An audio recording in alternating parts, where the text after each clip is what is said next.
একটা ছেলেকে চড় মারিছিল, তার লেগে এটা ওর শাস্তি। 6 মাস ধরে একভাবে নিজের গালে নিজেই চড় মারতে হবে।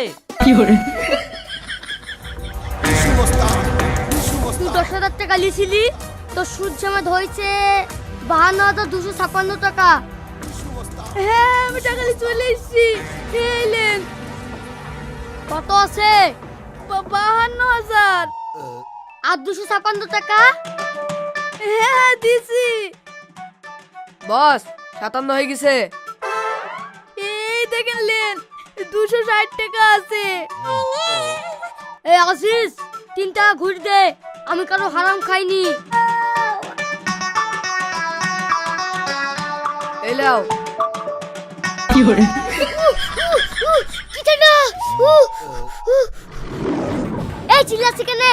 টাকা সুদে দিয়ে উপকার করব, আবার আমার ছেলে টাকা দিতে গেলে ঠান্ডা বসে থাকবি।